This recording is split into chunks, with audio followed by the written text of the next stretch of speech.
Hello hi जय जगन्नाथ सांग माने welcome back to my YouTube channel. आज ऑफिस सारी रूम को फेरु फेरु हठात शुभम कॉल आसला। आउ शुभम कहले कि चलो आज गोटे फीस्ट करवा। आज भी वीकेंड थिला तो मुझे भाविली ठीक अच्छी तो मुझे पचारि कौन आम फीस्ट करिया बोली। तो शुभम कहले आज गोटे देसी चिकेन कषा करने। तो मुझे भाविली कि नॉट ए बैड आइडिया। तो से ऑलरेडी राति 8टा हो सारा। तो मुझे कहली शुभम को तुम्हें भात रोषे कर दियो मु चिकेन नहीं कि पहुँचुची। A few moments later. सांग मैंने आम आसी पहुँची गलु शुभम रूम रे। बर्तमान आम फिस्ट कार्यक्रम चलो। बर्तमान आमको शुभम कोल्ड ड्रिंक्स काढ़ी दौरान जलजीरा मिसेकी आम घर को गेस्ट होगी आसू सी आमको बर्तमान कोल्ड ड्रिंक्स देले जलजीरा पकईकी पूरा पेट क्लीन करदे। तापर आम चिकेन फिस्ट करूँ चिकेन खाइबू से पेटा क्लीन करूँ।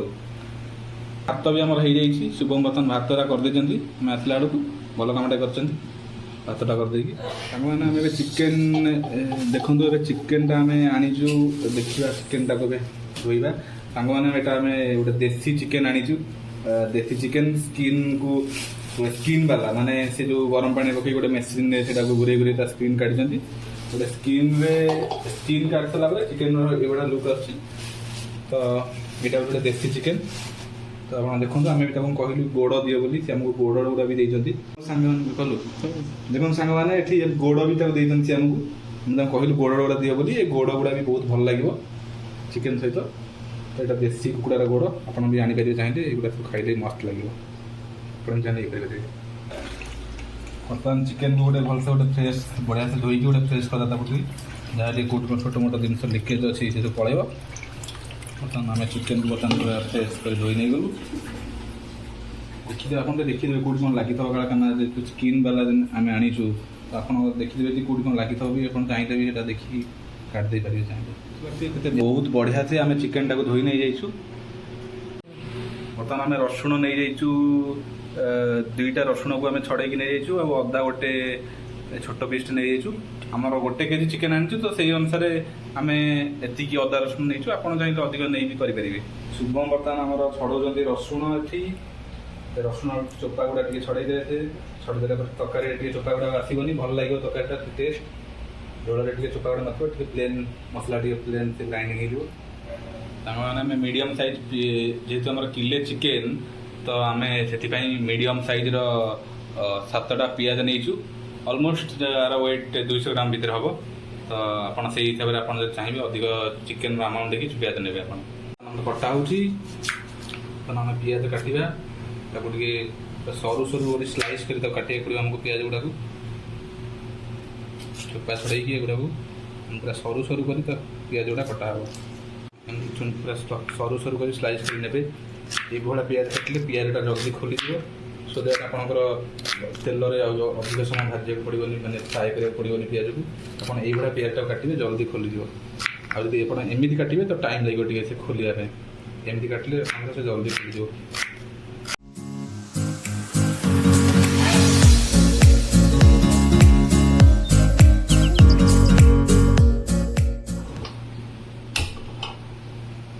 सांग मैंने एवं आम कड़े बसैलु लाइटर ए गैस ऑन करी कड़े बसईदेलु। बर्तमान कड़े ताती गला आम बर्तमान मस्टार्ड किसी नहीं जा अल्प टे ने कहीं जेहेतु आमर चिकेनटा स्किन स्किन विथ स्किन अच्छी तेणु अल्प टे ने आप तेल हो बेसी तेल जमा दरकार ना तेल टे तातिला आप चाहूँगी कि तरकारी कलर टे भल आसू आप अल्प टे चीनी नहीं जाए जस्ट 4-5टा दाना गणिकी पकेबे बेसी जमा पकेबेनी जस्ट खाली कलर पकईली आपंकर जब कलर न दरकार तरकारी ताले आप चीनी न दे पारन।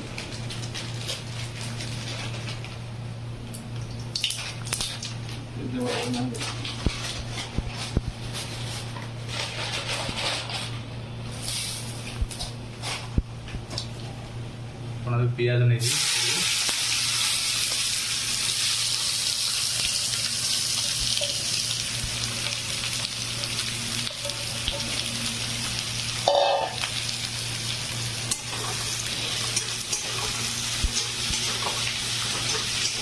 पियाज पकई सारापर आप खेल नहीं जाए पियाज सब भल से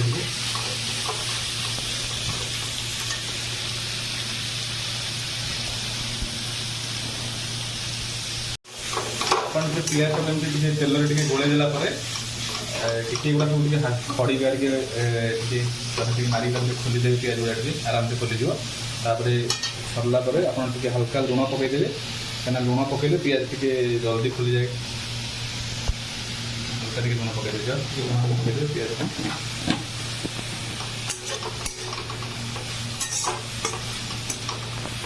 ବର୍ତ୍ତମାନ ଜଷ୍ଟ 1 ମିନିଟ୍ ଭିତରେ ଆପଣ ଦେଖିପାରୁଥିବେ ପୁରା ଗୋଟେ ପୁରା ଖୋଲିଗଲା ପୁରା ଜଷ୍ଟ।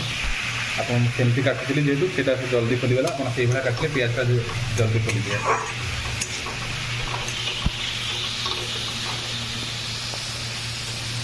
ସାଙ୍ଗମାନେ ଆପଣ ଏବେ ଦେଖିପାରୁଛନ୍ତି ଏବେ ପିଆଜ ଟିକେ ବ୍ରାଉନ୍ କଲର୍ ହେଇଗଲାଣି। ତ ବ୍ରାଉନ୍ କଲର୍ ଟିକେ ପିଆଜ ହେଇଗଲା ପରେ ଜେନେରାଲି ସମସ୍ତେ ଅଦା ଆଉ ରସୁଣ ଯେଉଁ ଗ୍ରାଇଣ୍ଡିଙ୍ଗ ପେଷ୍ଟଟା ପକାନ୍ତି, ବଟ୍ ଆଜି ଆମେ ଗୋଟେ ଡିଫରେଣ୍ଟ ୱେରେ ଟ୍ରାଏ କରିବା। ଏବେ ବର୍ତ୍ତମାନ ପିଆଜ ବ୍ରାଉନ୍ ହେଇସାରିଲା ପରେ ଆମେ ଡାଇରେକ୍ଟ ଆଗେ ଚିକେନ୍ ଆଗେ ଫ୍ରାଏ କରିବା ତା ଭିତରେ। ବର୍ତ୍ତମାନ ମୁଁ ଚିକେନ୍ ପକାଉଛି, ଆପଣ ଦେଖିପାରୁଥିବେ।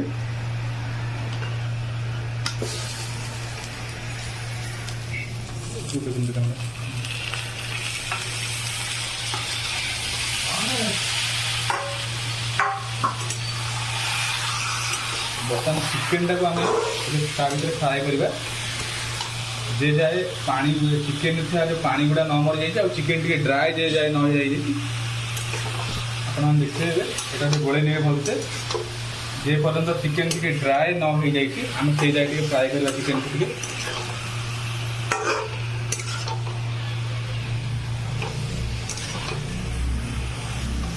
ଆପଣ ଟିକେ ମଧ୍ୟ ମଧ୍ୟରେ ୟାକୁ ଟିକେ ଭଲସେ ଏମିତି ଗୋଳଉଥିବେ, କାହିଁକିନା ନହେଲେ ତଳେ ପୁଣି ଲାଗିଯିବ। ଟିକେ ଜଷ୍ଟ 1 ମିନିଟ୍ ଡିଫରେନ୍ସରେ ଆପଣ ଟିକେ ଗୋଳେଇ ଦେଉଥିବେ। ଏମିତି ଜଷ୍ଟ 2-3 ମିନିଟ୍ ଟିକେ ତେଲ ମାନେ ପିଆଜରେ ଟିକେ ଫ୍ରାଏ ହେଇଗଲା ପରେ ଚିକେନ୍, ଯେତେବେଳେ ଚିକେନ୍ର ଟିକେ ଡ୍ରାଏ ହେଇଯିବ, ପାଣି ଅଂଶ ଗୁଡ଼ା ଟିକେ ମରିଯିବ, ତାପରେ ଆମେ ମସଲା ପକାଇବା। ଏଇ ଯାଇ ଟିକେ ଅଛି ପାଣି ଦେଖାହେଉଛି, ପାଣି ଅଂଶ ଗୁଡ଼ା ଯେଉଁ ଅଛି ଆପଣ ସେଇ ଯାଇ ଫ୍ରାଏ କରନ୍ତୁ।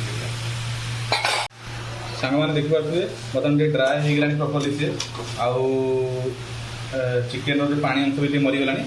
ଏବେ ଆପଣ ମସଲା ପକାଇବେ। ଆକ୍ଚୁଆଲି ଏଇ ୱେରେ ଟିକେ ତରକାରୀ କଲେ ଟିକେ ଚିକେନ୍ର ଯେଉଁ ସ୍ମେଲ୍ ଆଇଁଷ ବାସ୍ନାଟା ଟିକେ ଅଧିକ ଜଣାପଡ଼େନି, ଆଉ ଟିକେ ତରକାରୀର ଟିକେ ଟେଷ୍ଟ ଟିକେ ଅଧିକ ଥାଏ, ଯେହେତୁ ସେ ତେଲରେ ଟିକେ ଫ୍ରାଏ ହେଇଥାଏ। ବର୍ତ୍ତମାନ ଆମେ ମସଲା ଯେଉଁ ଗ୍ରାଇଣ୍ଡିଙ୍ଗ କରିଥିଲେ ଅଦା ରସୁଣ ଯେଉଁ ପେଷ୍ଟଟାକୁ ଆଉ ଲଙ୍କା ତରକାରୀ ଦେଇଥିଲେ ସେଇଟା ବର୍ତ୍ତମାନ ଆମେ ପକାଇବା। ତାପରେ ଆମେ ତାକୁ ଟିକେ ଭଲସେ ଗୋଳେଇ ନେବା।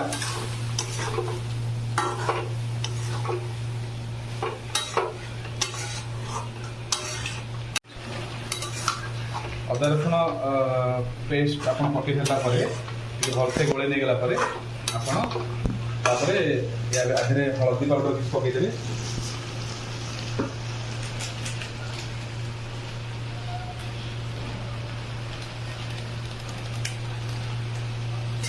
हल्दी पाउडर पकईदे, तापर धनिया पाउडर टी पकईदे,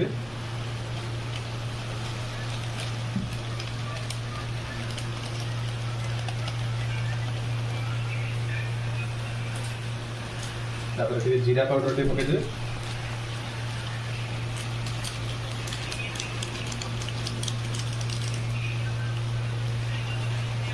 तापर टिके काश्मीरी चिल्ली पाउडर जोटा आम एवरेस्ट आसुँ आप अलग ब्रांड भी किसी नहीं पारे, बट आम ये एवरेस्ट जो काश्मीर चिल्ली पाउडर टे नहीं टे बेटर कलर दब आम तो टे कलर ये पकड़ा यहाँ तो राग हुए हल्का राग हुए बाकी कलर आम ये पकड़ा।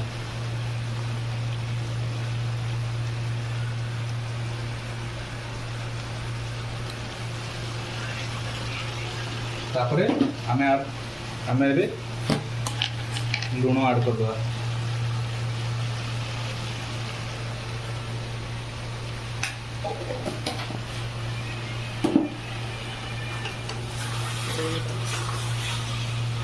तापर आप भल भाव गोल नहीं जा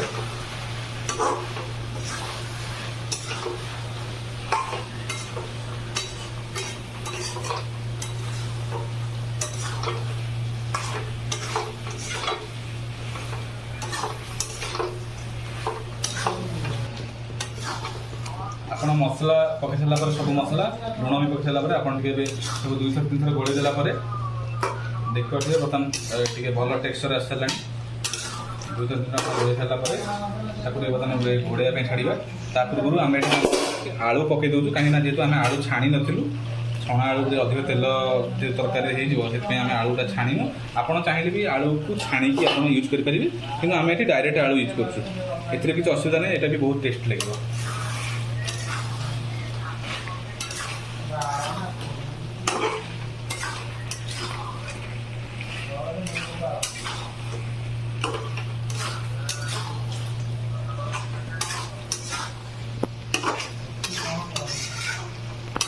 ଆପଣ ସବୁ ଆଳୁ ପକାଇ ସାରିଲା ପରେ ଟିକେ ଭଲସେ ଗୋଳେଇ ଦେବେ।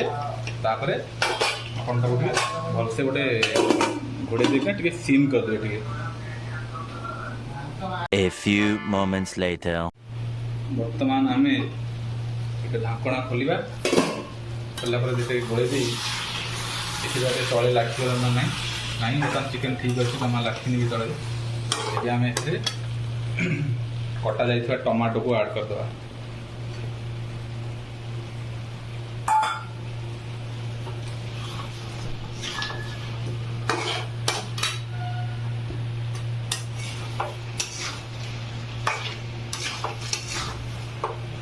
ତାକୁ ଭଲସେ ଟିକେ ଗୋଳେଇ ନେଇଯିବା।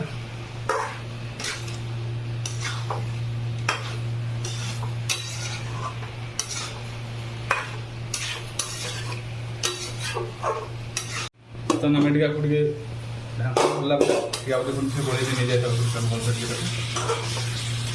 ଦେଖିବାରେ ତଳେ ଲାଗିଗଲାଣି ନା ନାହିଁ, ଜମା ବି ଲାଗିନି, ପରଫେକ୍ଟ ଅଛି ପୁରା। ଆକୁ ଟିକେ ଗୋଳେଇ ନେଇଯିବା। ଟିକେ ଗୋଳେଇ ନେଇଗଲା ପରେ ବର୍ତ୍ତମାନ ଆମେ ଆଡ଼୍ କରିବା ଚିକେନ୍ ମସଲା। ଦେଖନ୍ତୁ ସାଙ୍ଗମାନେ, ମୁଁ ଟିକେ ଭଲସେ ଗୋଳେଇ ନେଇଗଲି। ବର୍ତ୍ତମାନ ଆମେ ଆଡ଼୍ କରିବା ଚିକେନ୍ ମସଲା। ବର୍ତ୍ତମାନ ଆମେ ଆଡ଼୍ କରିଦେବା ଚିକେନ୍ ମସଲା।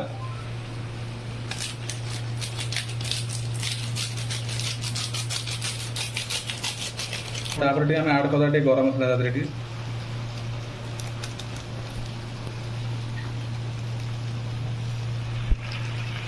ବର୍ତ୍ତମାନ ଆମେ ବଢ଼ିଆ ସେ ଗୋଳେଇ ନେଇଯିବା।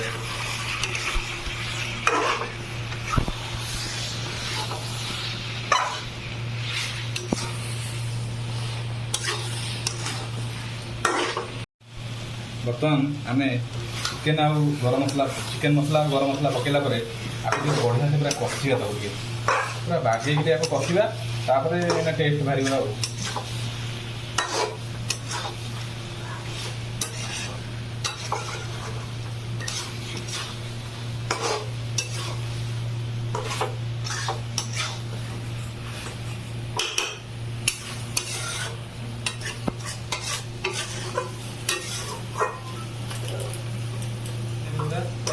ଯେପର୍ଯ୍ୟନ୍ତ ପୁରା ଡ୍ରାଏ ନ ହେଇଛି ବଢ଼ିଆ ସେ କଷିବ। ପୁରା ବାସ୍ନା ଆସ୍ତେ ଆସ୍ତେ ଆସିଲାଣି ସାଙ୍ଗମାନେ।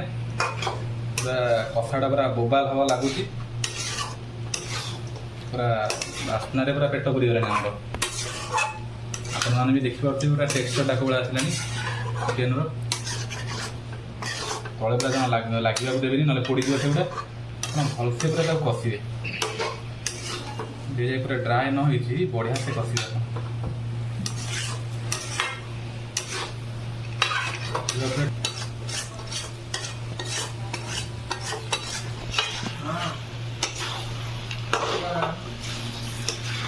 ସାଙ୍ଗମାନେ ଦେଖିପାରୁଥିବେ ବର୍ତ୍ତମାନ କଷା ରେଡି ହେଇଗଲାଣି ଆମର।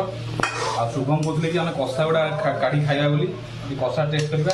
ଆଉ ଚିକେନ୍ ଯଦି କଷା ନ ଖିଆଲା ତାହେଲେ ସେ ଚିକେନ୍ରେ ମଜା କ'ଣ ଅଛି? ତ ଚିକେନ୍ ତରକାରୀ ଠାରୁ ବେଶୀ କଷାରେ ବହୁତ ଟେଷ୍ଟ ଥାଏ। ଆପଣମାନେ ବି ସେମିତି କଷା ଖାଇବେ ଆଉ ଟେଷ୍ଟ କରିବେ। ଅଲମୋଷ୍ଟ ହେଇଗଲାଣି, ଆପଣମାନେ ଦେଖୁଥିବେ। ସାଙ୍ଗମାନେ ଆମେ କଷା କାଢ଼ିବା। କଷା ବର୍ତ୍ତମାନ କାଢ଼ିବା, ବର୍ତ୍ତମାନ ଆମେ ଖାଇବା ପାଇଁ ଚିକେନ୍ ଦେଖି ମାଂସ ଦେଖି କାଢ଼ିବା। ଯାହା କୁହନ୍ତୁ ସାଙ୍ଗମାନେ, ଚିକେନ୍ କଷାର ଟେଷ୍ଟ ପୁରା ନିଆରା।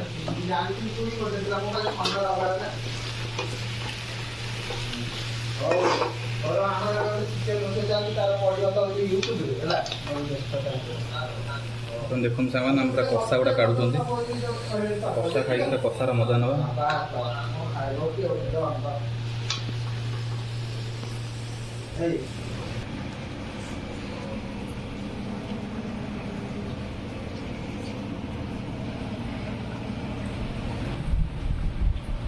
ବଢ଼ିଆ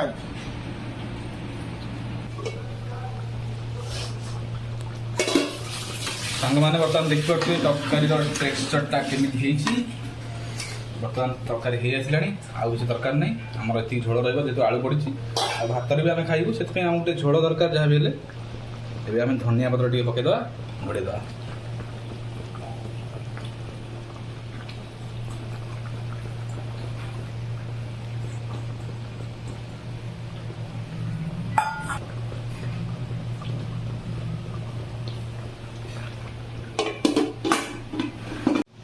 ସାଙ୍ଗମାନେ ବର୍ତ୍ତମାନ ଆମେ ସାଲାଡ଼ ପାଇଁ ନେଇଯାଇଛୁ କାକୁଡ଼ି ଗାଜର ପିଆଜ ଧନିଆ ପତ୍ର କଞ୍ଚା ଲଙ୍କା ବର୍ତ୍ତମାନ ଆମର ସାଲାଡ଼ଟା ପ୍ରସ୍ତୁତ ହେବ ଆଉ ତାପରେ ଆମେ ଖାଇବୁ ଆଉ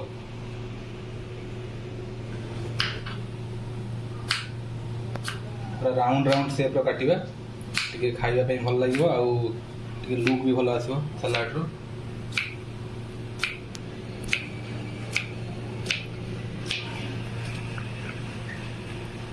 ବର୍ତ୍ତମାନ ଆମେ ଗାଜର କାଟି ନେଇଯିବା ସେଇ ରାଉଣ୍ଡ ସେପ୍ର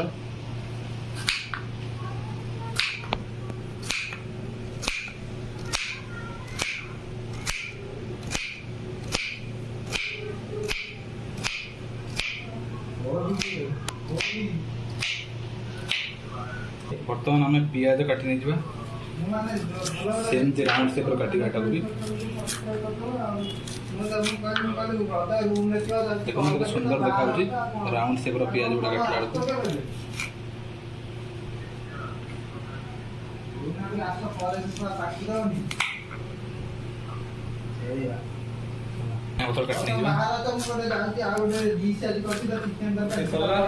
ଚିକେନ ଦେଖନ୍ତୁ ଚିକେନର ଟେକ୍ସଚରଟା କେମିତି ହେଇଛି ବର୍ତ୍ତମାନ ଆମେ ଯିବୁ ଖାଇବା ପାଇଁ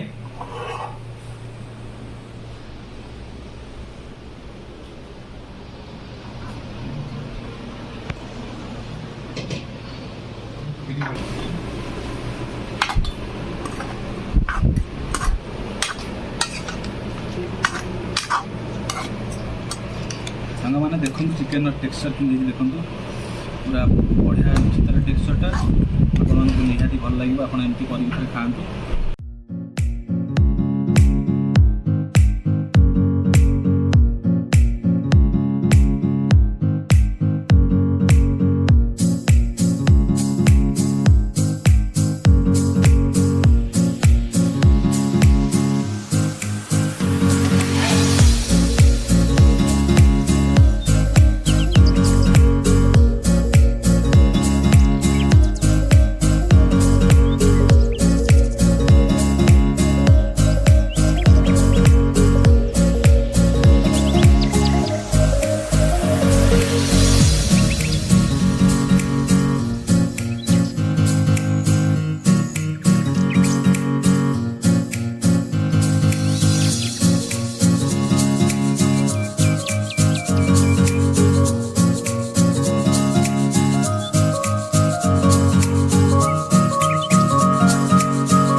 ଦେଖନ୍ତୁ ଭାଇମାନେ ଶୁଭମ ବର୍ତ୍ତମାନ ଷ୍ଟାର୍ଟ କଲେ କୁହନ୍ତୁ ଶୁଭମ ବର୍ତ୍ତମାନ କହିବେ ଟେଷ୍ଟଟା କ'ଣ ହେଇଛି ଓ ମସ୍ତ ହେଇଛି